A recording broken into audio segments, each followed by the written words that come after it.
All right, I am here with Shannon Alberts from Leubke Security Leubke up in Appleton, Wisconsin. Thank you so much, Shannon, for being a guest on the Gutter Grind, and excited to kind of share your story and some of your success that you've had in the gutter guard, gutter protection industry. So thank you. Thanks. It's a pleasure to meet you and talk a little bit. Yeah, so I've heard a little bit about your story, and it's a very interesting one. You know, you kind of came up through the ranks of the business in sales, and apparently an opportunity arose during your sales career to purchase the business you were working at. Is that correct? Yeah, I actually started as an installer for gutter topper. That's right. So taking it back even further, you started out installing gutter guard, gutter topper in particular, Yep. For the company you're working at now. Yep. And why don't you tell us a little bit about that whole evolution and how you went from being an installer to a salesperson and now owning a flourishing business? Yeah, I was working in retail at the time, and I met the owner, and he said, "Oh, you should come work for me." And I kind of blew it off a little bit, and then ended up circling back almost a full year later. I got really tired of retail, and I thought I really enjoyed working with my hands. So, and then being a gutter topper installer, one of the alluring things for me was working by myself, because at the time we were running one-man gutter topper installing crews. So I got to spend all day outside working with my hands, with nobody breathing down my neck. You know, the deadlines were my deadlines. It was pretty awesome. So I did that for a couple years, but then I slowly started to transition into also writing estimates. So then I moved into a sales role. So a few days a week I would install, a few days a week I would sell. And it was really cool for me. And for anybody who's starting out, I would suggest this model, because it's really good for the client experience, because they meet me, I write them a quote, I show back up, I install the product, they pay me. It's like a one-stop deal, or it's a one-man interaction. Sure. So there's hundreds of customers in the Green Bay market that know our product and our company only through an interaction with me. So that was fun.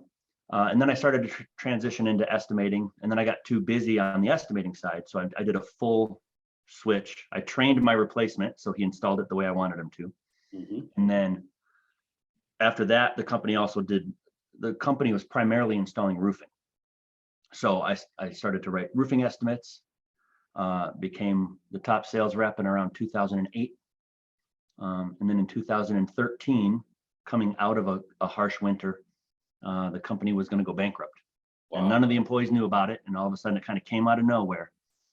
And then me and a few employees formed a buying group, and we bought the company.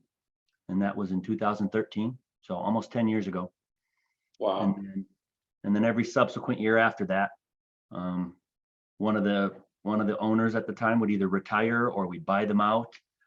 And then in 2017, I was last man standing. And then it's kind of been uphill from there also. So we bought some land. We built a really large headquarters here. Yeah, I've heard about it. In 2013, the company was doing about $3 million in revenue. And this year, we're on track for about 33 million. Wow. So we 11x'd the business in 9 years. So yeah, that's incredible. And in a market, you know, Appleton, Wisconsin, not the largest market in the country by any stretch. It's not. I mean, we cover Appleton, but most people recognize Green Bay. Sure. Some people have heard of Oshkosh. Mm-hmm. So it's kind of that whole northeast Wisconsin. I don't even know if we have 1 million people here. I mean, it's not a huge market, but it's a very loyal customer base, which is awesome, because the company, even though I've been here for 20 years, the company was founded 90 years ago. Wow. So the company's was first established in 1934. Incredible. So there's a lot of people in this market that look at us as the experts, which is, from a marketing perspective, is gold. And that's part of the reason I was interested in buying it, because I was on the front lines writing quotes, meeting people who thought highly of the company before I even got out of my truck. Right. So from a marketing perspective, that's really Yeah. cheating. The You know, power, the power of brand, you know, oh, a local brand and having that established. So there's a lot I want to talk about there because the growth trajectory is just incredible in a short period of time. And, you know, a company that was a certain size for such a long period of time, you're talking decades and decades, and then all of a sudden, you know, just massive growth there. But before we get into that, I can definitely relate to sitting in all the different chairs and having those interactions, you know, whether it be in the gutter business or replacement window business, bath business, you know, generating the lead at the home show or knocking on someone's front door, and then, you know, being the person that, you know, ran that appointment, sold the project, yep. did the remeasure, you know, the technical measure aspect of it. And, you know, not so much on the install side of things for me, but, you know, having my, you know, my foot in every step of the way was really instrumental in growth. And I think it's essential. You know, people shy away from what maybe it's not their strength zone. And I think that they end up, by shying away, they don't have a full, complete understanding of all aspects of the business, which I'm sure you can relate, you know, how important that is to growing a business. Has that been a key factor in the growth? Yeah, we were thrust into it. So in 2013, when we became owners, we needed a president, we needed a director of operations, we needed a director of sales and marketing, which was the role I stepped into. So all of a sudden now I'm in charge of all the sales and all the marketing, with no professional training of any of it. So I quickly started to focus on the marketing aspect because, again, being on the front lines, I knew the lead sources that we were utilizing, or that the previous company was utilizing. I knew the ones that were garbage, and I knew the ones that just hit. So my first year of having control of the entire marketing plan, I took like a shotgun approach, and I said, I'm going to spend a little bit of money everywhere. And then I really focused on data. And I was like, we're gonna log every lead, we're gonna log every lead source, we're gonna log every dollar spent, we're gonna log every dollar earned from that lead source. And then after a couple of years of doing that, it became glaringly obvious we need to double down on this source, and we just need to say goodbye to this source. And it's like, because they say in marketing, half of your marketing budget is wasted. You just don't know what half. Correct. I had heard that before, and I thought, I'll be damned if I'm not going to figure out which half. Right. Yeah. When you're playing with mom's money, you know, but it's house money. It took a couple years. But we really honed in on a few sweet spots. And then I did that for a few years, and then the phone would ring more. So then we needed more sales reps. So then I had to be a sales manager. And then it got to the point where being a sales manager and the director of marketing was too many hats. So then I had to hire and train some sales, or promote some sales managers. So then we got to hire a bigger team. So I mean, we had 3 sales reps in 2013. I was one of them. Now we have 22. Wow. It just grew, you know, adding a few every year. And then the last piece, when I transitioned to president in 2017, I knew that was going to happen in 17. So in 2017, I hired a trained director of marketing, somebody that I knew that worked at an agency that I thought was really sharp. And I stole her from that agency, and she really then ran with it for the next few years, which freed me up. The only thing I had to do was show up and shoot a commercial once in a while, or shoot a radio spot once in a while, or approve an ad maybe. But she really ran with it. So that really then allowed me for the next 3 years to really focus on being the president and like the CEO. And then the last couple of years, I really focused on developing a leadership group. So I really started to empower and lift and train my director of operations, my director of sales and marketing, my director of finance. And I hired a VP just so that I could step away from the business and not have it all rely on me. And with me stepping back, the company went from 22 to 28 million with me having very little involvement, which was really cool. Yeah, it's amazing when that happens because Yeah. none of us are as smart as all of us, right? And so sometimes we can be a speed bump in our own business, that impedes growth in certain areas. Yep. So that's awesome. I'm a big fan of a bunch of different people, but Simon Sinek is one of them.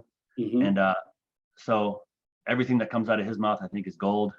And he really teaches empowering and elevating and delegating and a lot of good leadership principles. So for me, it was easy to, well, it wasn't. It was hard to let go of some of the things, but when you have the right people and you encourage them and you reward them, they start to treat it like their own. So yeah, the buy-in is there when they're their ideas and they have some autonomy, they really take charge, which is great to see. I think in the construction industry, and it's probably not unique to the construction industry at all, but I think especially in the construction industry, the owner, the guy who founded the business, the guy who poured all of his blood and sweat into it, keeps such a tight hold on it because it's so important. And it's the slow release of that and the building up really allows for growth. But for so many, and I'm friends with so many small business owners that are in construction, and they still do a lot. And I'm like, if you want to keep doing that, that's great. But if you want to have freedom, if you want to golf every day, if you want to travel, right? I don't have a lot of responsibilities in the business. One of them is culture. So when I'm in the office, my door's open. I'm talking to employees. I'm being a counselor. I'm being a coach. Yeah. And then I'm also in charge of, writing the budget, analyzing the numbers periodically, knocking down big walls. Yeah. Anything legal that comes up, I have to deal with that. Well, that's great, though. I think you hit the nail on the head. I think a lot of people think that you want that freedom simply because, you want to vacation or you want to golf. But the truth of the matter is once we've had the opportunity to do that for a period of time, right, then, we're going to want to get back in the business again. And a lot of, and you're going to want to grow the business. So I think, the real opportunity is to be able to do what you want, the freedom, to step away and focus on growth. I discovered that I take a lot of pleasure and pride in seeing somebody on my team be successful. And I think as an owner, and if anybody's listening that is wearing a whole bunch of hats, I would encourage you to hand people some of those hats, because when they win, it fills up a different bucket inside you, right? It's great to say, I did that, but it's also great to say, I helped that person do that. Right. And that's what it's all about. Yeah, I think so. So I'm curious, how much of the business is roofing? How much of it is gutters and gutter protection and any other products you might be carrying?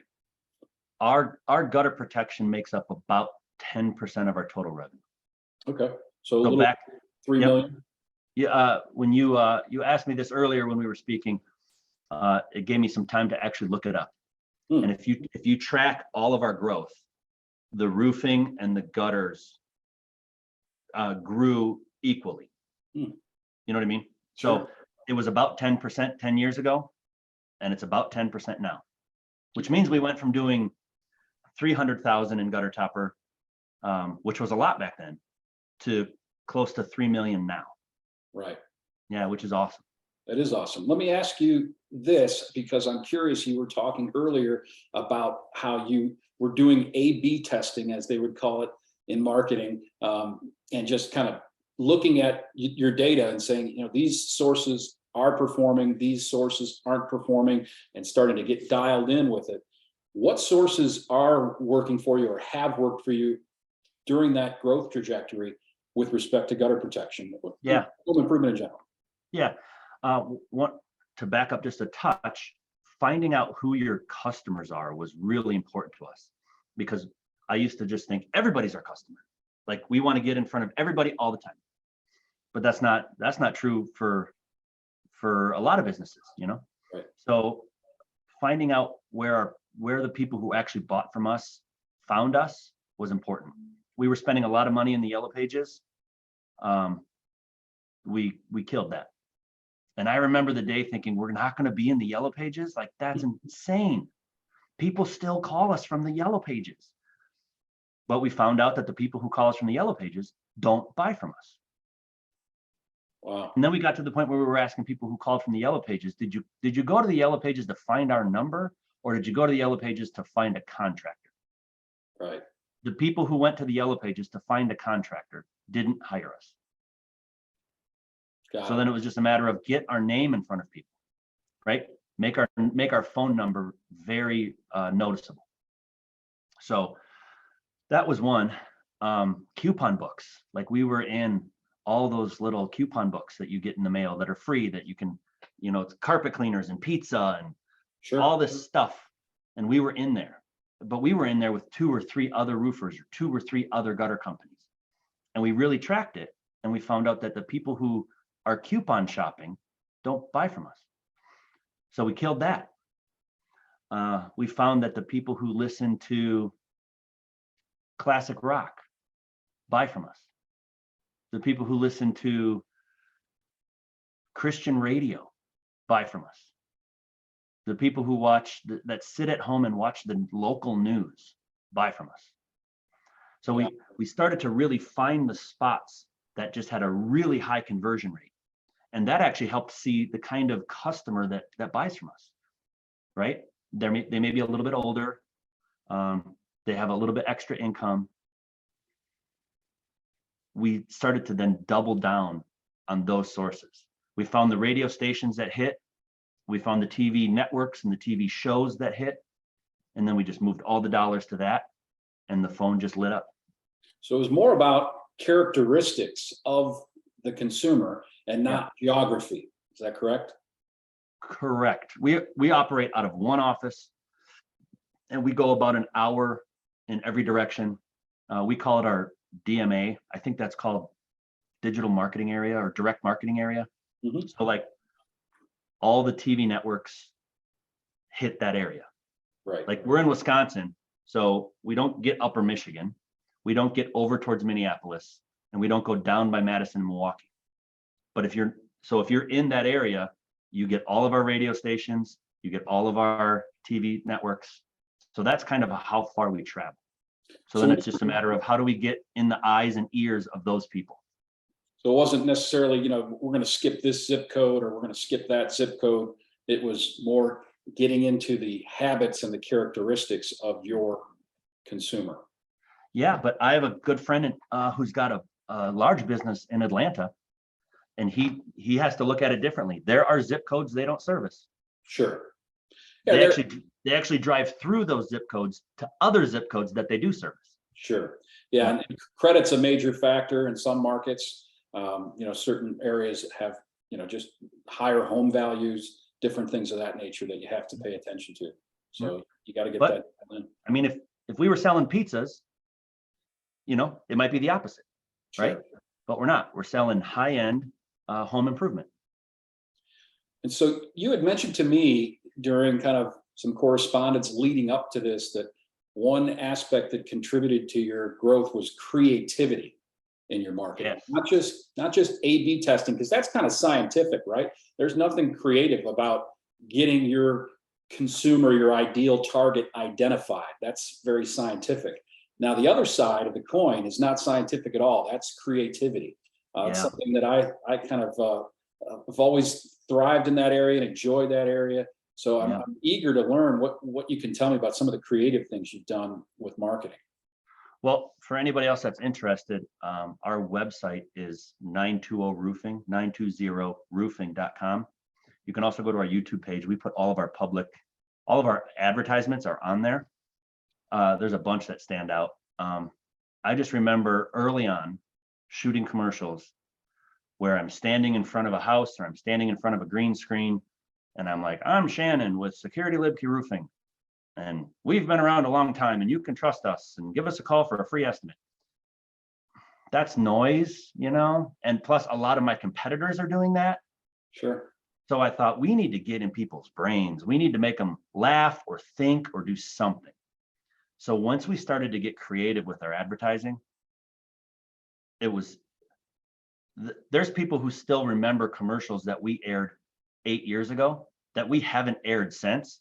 They're like, I loved that commercial you did. They remember it. So I'm like, that's what we need to do. Nobody remembers me standing there going, I'm Shannon. They remember the crazy stuff, right? Like we had an advertiser, a local advertiser or a local competitor that started advertising on TV, and he's doing that. And then he's like, and we'll save you 50% off labor if you call today.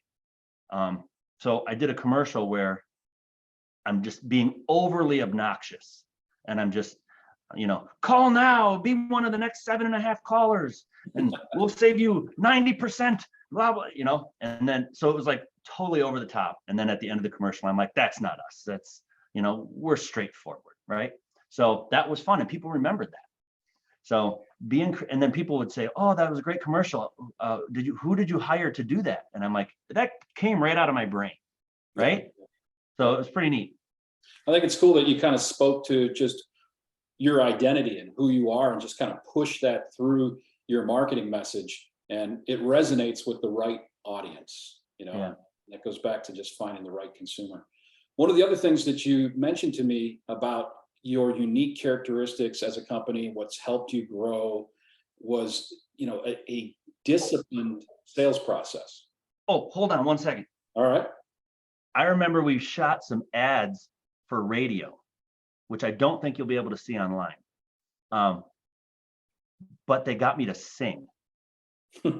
So I'm shooting radio ads where I sing the itsy bitsy spider ran up the water spout, and then I go, unless your gutters are clogged, then where's he gonna go? And it was so funny where people were like, hey, that's the itsy bitsy spider guy. We did and then after that, the next year we sang It's Raining, It's Pouring. Right. And we transitioned that into Gutter Topper. We did a Christmas one so it was just thinking outside of the box, being a little uncomfortable, but having people really remember it. It's funny, I just did a piece called It's Raining, It's Pouring, Your Gutters Need Restoring. And we're looking to see how well that goes. So, but well, great, thanks for sharing that. And you'd mentioned that the sales process, like a systematic approach to it, a disciplined approach to it. Can you tell us about what some of those disciplines are in the sales process? Yes. Like I said, we had 3 sales reps, then we had 4, then we had 5. And then I realized they didn't have a manager. They were all in their own direction. They all had their own way that they sold. And I realized that that's not the recipe. Right. We wanted it to be really consistent. I wanted somebody to be able to call us, get an experience, and have it be, 90% the same. Right. I mean, an individual sales rep should have their personality obviously allowed to be there. But I want to make sure that they're doing it 90% the way we do it. I found a system that I knew a couple of my other contractor friends from around the country were using and they found success. So we employed that, and it was very strategic. It's 10 steps. You follow the whole thing perfectly. And one of the owners at the time, when I had a few owners, one of the owners was really uncomfortable with that process, and he refused to do it. And he said, "You can't make me because I'm an owner." We bought him out 3 months later, and we were like, you can't hold up this process. Wow. And I can't have 5 or 6 reps that I'm trying to make do it a certain way and then have them watch you go rogue. Right. So we bought him out. And then after that, we added a sales manager. Our first sales manager was one of our best sales reps. And he was the best one because he knew the process. He knew all the steps. He was an expert at what we had been teaching him. And I said, "You're so good at this. I'm going to take you out of the house and I'm going to have you just teach these 6, 7, 8 reps how to do what you did."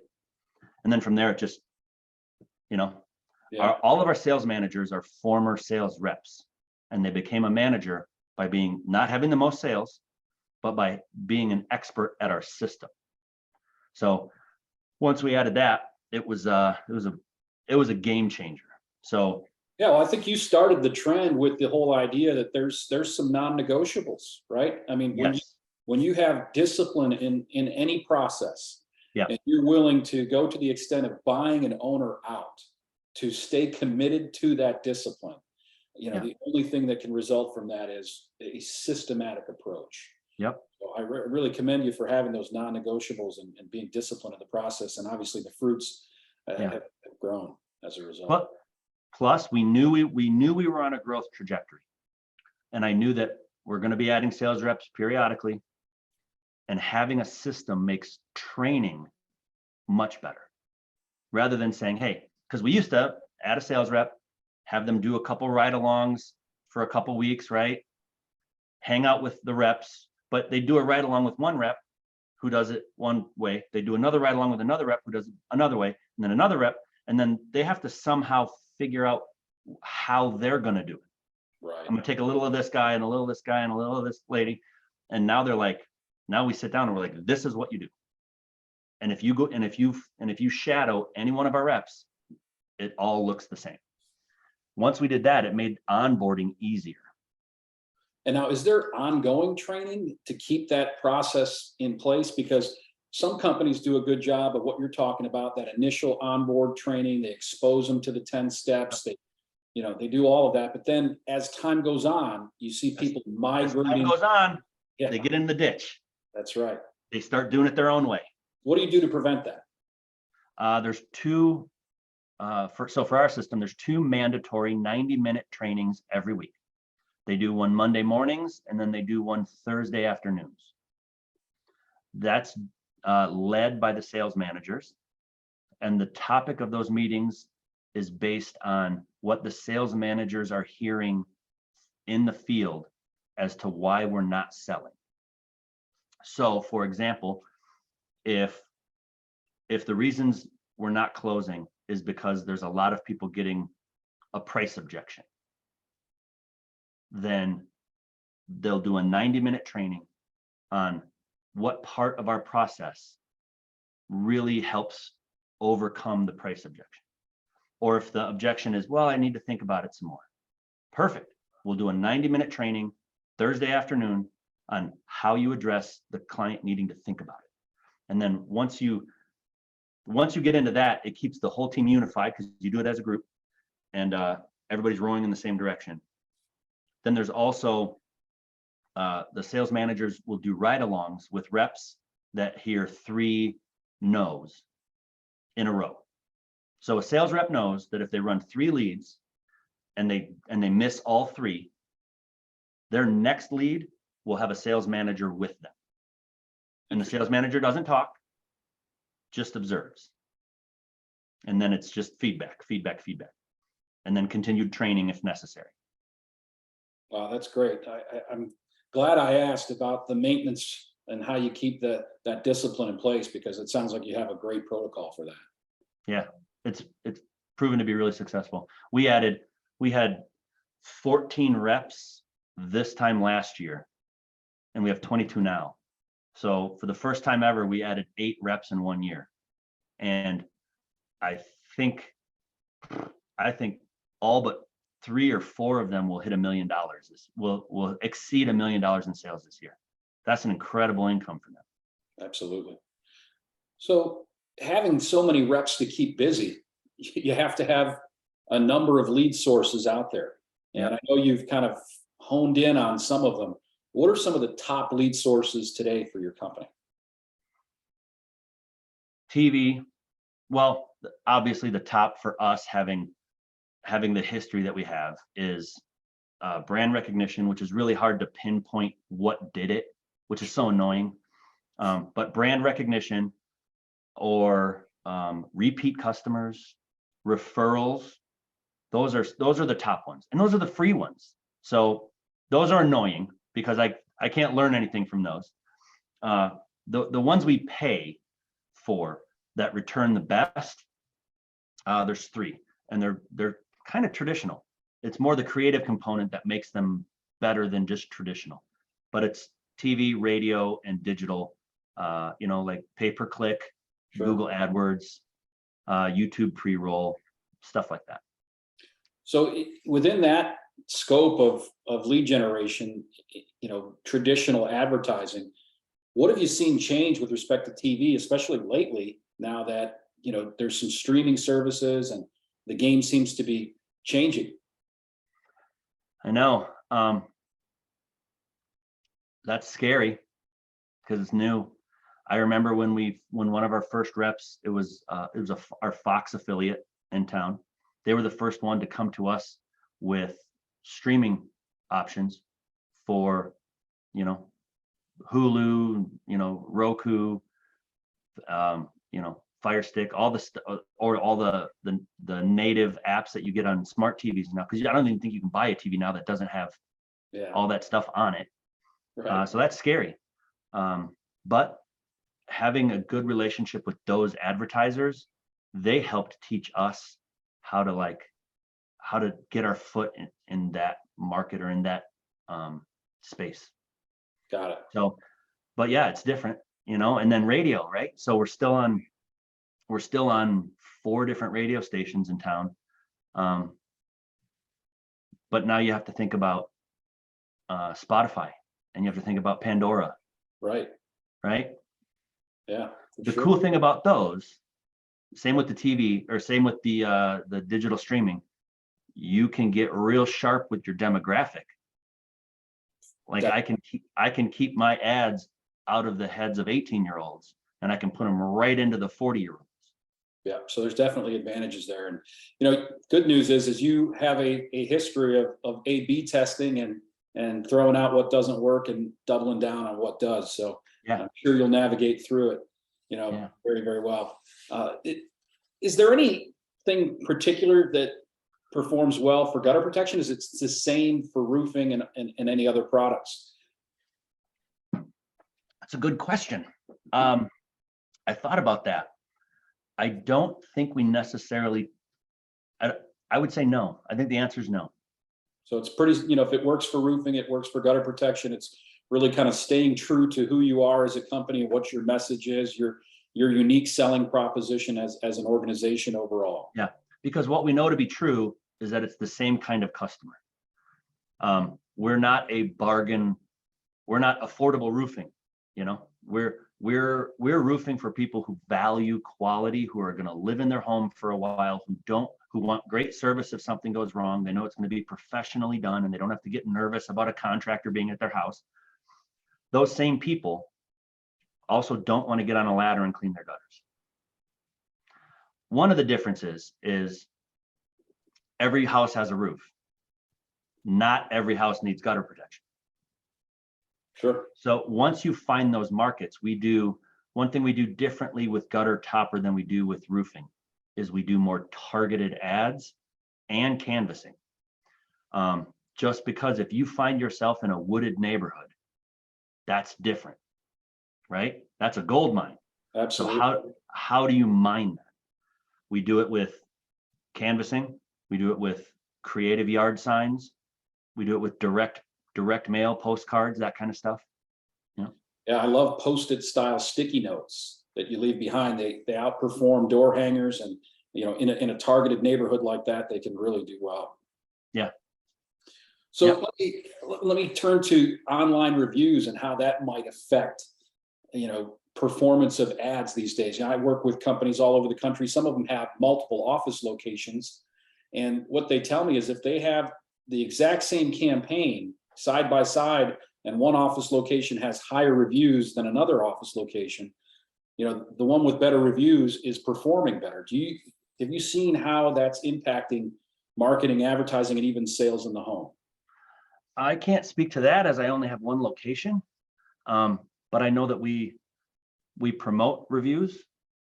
We get in front of our online reviews with a real quick survey at the conclusion of a job that just says, how was your satisfaction?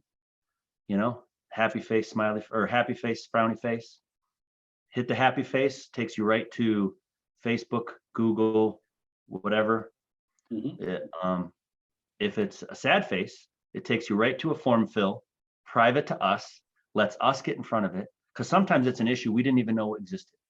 Right. So we figured that out when we would start to get like a Google review that was bad. And we were like, we had no idea. They didn't tell us that we did a crappy job cleaning up after the job. They didn't tell us, right? So it gives them an opportunity before they light us up online to let us know so we can make it right. But again, I don't do a lot with the business, but anytime anybody on any platform leaves a review, I see it first. That does a few things. It keeps me plugged in where I need to be. And it also lets my team know that they better be making sure that the customer experience is on point. Because I'll get an email that says, Julie left a Google review, 1 star. They never communicated with me very well. I'll go right to my team and I'll be like, what's wrong here? Right? Sure. And then we get back to Julie and we're like, hey, we're sorry, this is what happened. We thought we did, we left a voicemail, blah, blah, whatever. Would you mind please changing your review? Because it's really important for us. And almost all the time they do. Yeah. It's amazing how you can turn that frown upside down if Yep. you just, make the effort and Yep. communicate and get back and right the wrong, whatever it may have been. I go to a lot of conferences and seminars, and you go to a breakout or a session, and a lot of times it's like, oh, okay, this was kind of helpful. There's been some really helpful ones, and one of the ones I really remember taking a lot out of was it was at the International Roofing Expo. And one of the breakouts was how to handle online reviews. And they taught me so much about how to address negative online reviews. So it's been really good. So anytime there's a negative review, I respond to it as the owner. So it allows me to because that's the window to the public. Right. Because they can see all of that. So for them to see that and see that the owner took care in a negative experience, that even though there was a negative experience, we made it right, or I addressed it, and it gives them, not every job is going to be flawless. Sure. And I think most people know that, but they know that if it's bad on my job, they're going to do everything they can to make it right. And I think it really helps take a negative review and make it a positive one. Yeah, and they want to know from the top down, from the top down, this is being handled. Yeah. They're not dealing with someone at an entry level, and that this is getting the attention it deserves. Yeah. With Google's algorithm too, if you have 500 reviews and they're all 5-star, they see that as not as legitimate. So getting a few bad reviews isn't death. It's actually, it's an opportunity. Right. Legitimacy. Correct. Absolutely. So, well, I want to thank you for taking the time and we're done. All these golden nuggets. Not yet. I want to end with a couple more, but in talking about the online reviews and the customer experience, that's a big buzzword in this day and age. So, what are you doing differently with respect to communication, with respect to quality control, to keep that customer experience at a high level? Because you mentioned that's one of the things that separates you from everybody else in your market. Great question. So when I think of the growth trajectory that we've had, marketing, sales, then all of a sudden, I remember the year we went from 6 million to 9 million, which was when we implemented that sales process. I added a sales manager. We became very strategic. We actually sold 10 or 12 million that year. We were burying production. That was when we really decided now we need to move the focus to the back end, because we're doing all these roofs, but we're being sloppy. So it's at that point when I'm like, we need to start adding layers to this. I can't have my operations manager who's scheduling the jobs and ordering the materials also calling every customer and also doing follow-up. And so then we started to add project managers and quality control managers. And now the scheduler is one position in itself, right? So now there's all these layers. We've added a bunch of overhead, but you have to. Sure. And every person who touches that job knows what their role is in the customer. We call it the customer journey. So we have about 100 points that are posted in our building that from the initial phone call to the time their bill is paid, actually from the time the job is closed, 100 points. And Wow. everybody in this building and everybody out in the field knows which of those 100 points they play a role in.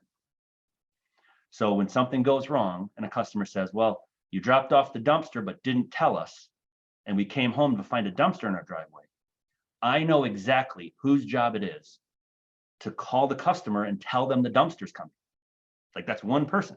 Sure. So once you build that accountability, like we have an org chart, but we call it an accountability chart. And it just shows everybody who's accountable for what.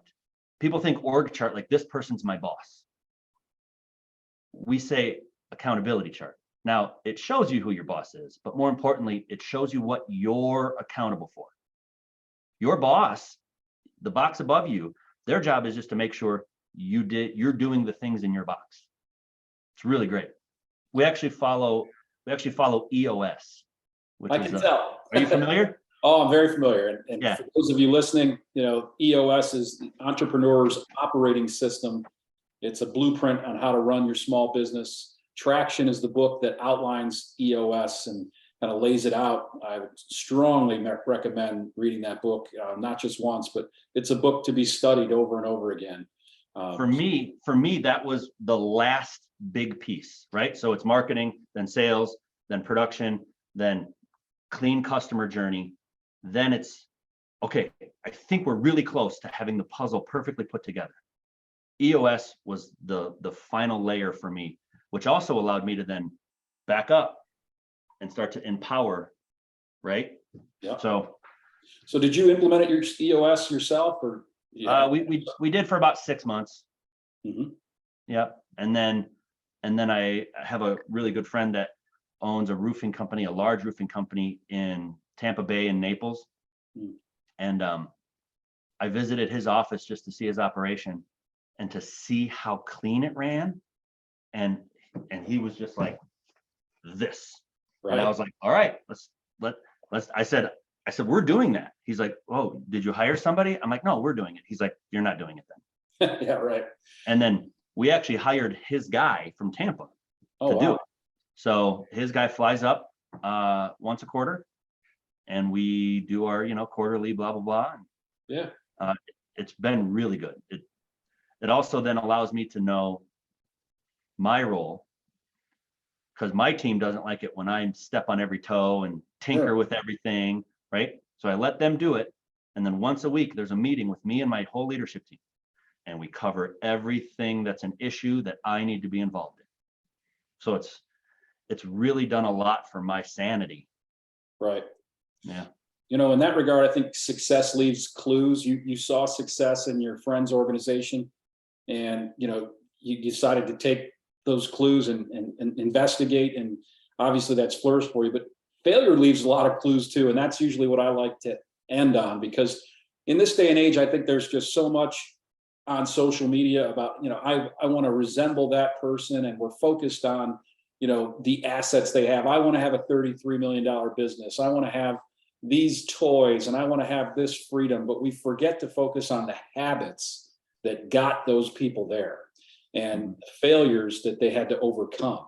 So in that vein, what can you tell us about, maybe your biggest struggle in getting to where you are today, pitfall that you'd like others to avoid?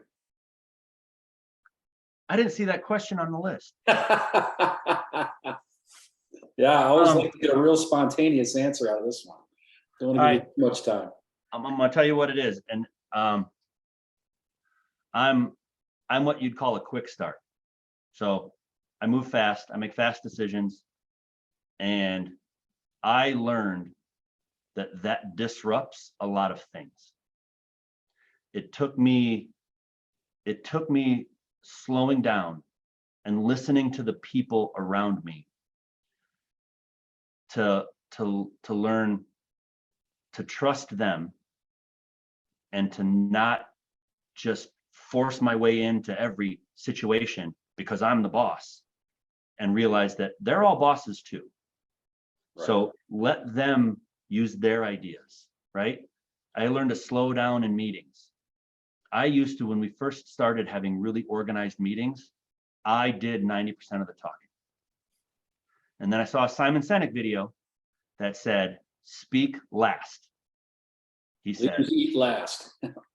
well, he said, when you're in a meeting and you say, hey, we have a problem, this is my idea, what do you think? Most people are going to say, yeah, I like your idea. If you say, this is the problem, what do you think we should do about it? And you listen to everybody else in the room, you build them up. They feel like they were heard. And then if the answer isn't obvious, then speak last. So one of the things that I have to work really hard on is listening, slowing down, because I think anybody who starts or really spearheads a successful business, you have that drive. You have all the answers, you're the smartest person in the room, you know, you have to just chill out a little bit and let the cool people that you put in those seats, let them thrive, because that's why people quit. People quit because they feel micromanaged. They quit because they don't feel heard. They quit because they don't like their boss because he's an arrogant, pushy asshole. So for me, I'm like, I don't want any of my people to quit.